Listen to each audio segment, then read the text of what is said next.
We often look outside of ourselves for clarity and direction. But what if some of your most powerful guidance arrives while you're asleep? In this chat with Nisha Burton, we explore how lucid dreaming opens a direct line to your inner guidance. And oftentimes we can look for our purpose in our waking state, and with that can come a lot of cultural programming or ideas about what we should or shouldn't do, but the dream time provides this unfiltered space where we can really connect to our soul's calling. And if we learn how to decode the symbolism of our dreams, then we can really get those direct messages.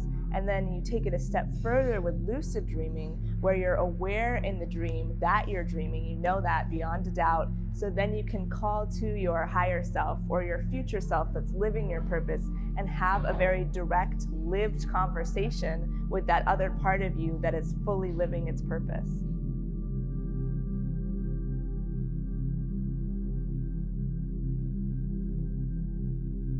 The advice I'd give to somebody who's just starting their journey into expanded states and lucid states is to really first pay attention to your dreams. A lot of times you want to jump forward to being able to have lucid dreams, but maybe aren't even remembering most of your dreams. So the first step is to signal to your subconscious that you appreciate the messages being delivered in the dream time. So writing down your dreams every morning when you wake up, even though it can feel like a big task, even if you can get just a few words down or a few feelings or objects that you were seeing in your dream, then you're signaling, yes, I want to remember my dreams. And once you start remembering your dreams, you'll see how many synchronicities are present in there. You'll see how you're actually having a lot of precognitive insights from your dream world, even non-lucid dreams, just regular dreams. And then as you build that muscle, then you'll be able to start taking on the practices that you do while awake to have lucid dreams at night. Because I really talk about how it's a skill. It's like any other muscle where you might have some spontaneous lucid dreams, but if you want to have regular lucid dreams, you need to be doing the practices that we teach in your waking reality to train your mind toward questioning, could I be dreaming? Is this a dream? And then checking whether or not you are dreaming. And if you do that enough, then you will become lucid with consistency.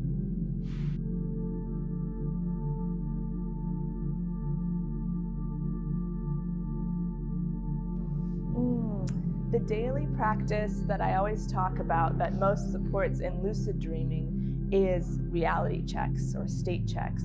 And that's something you do, an action that you take to verify whether or not you're dreaming. So one that a lot of people know is looking at your hands and flipping them back and forth. And if you are not dreaming, if you're awake, they'll just stay looking like your hands. But if you do that in a dream, you'll have an extra finger, or your hands will glow.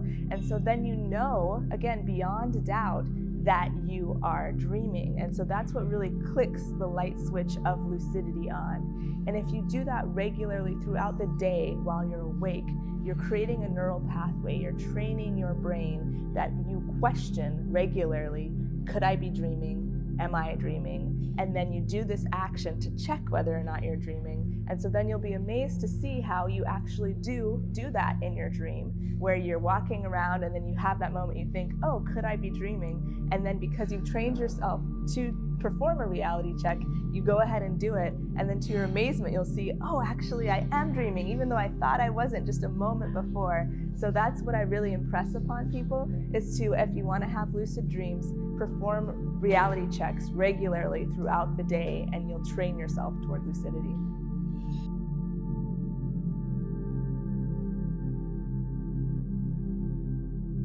I think one thing that I'd really like people to know about lucid dreaming and expanded states of consciousness is that we all have access to these realms. I feel like a lot of people seek externalized authority or externalized experiences, trying to find these states of expanded consciousness even through psychedelics, which there's nothing wrong with that, but it can become this dependent relationship where you're thinking you can only access these states outside of yourself.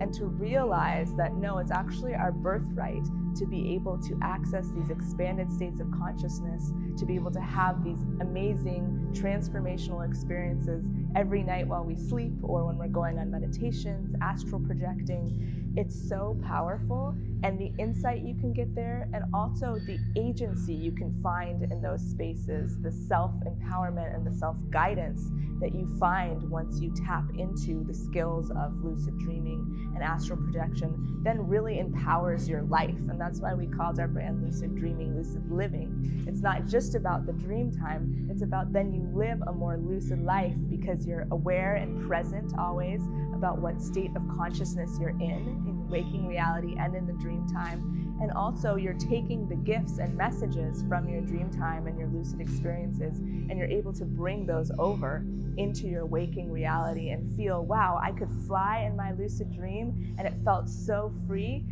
Let me feel that same freedom while I'm awake. Let me know that I actually am that free in my waking life too. So it's really powerful, the confidence that can come from seeing how much we have access to in those realms.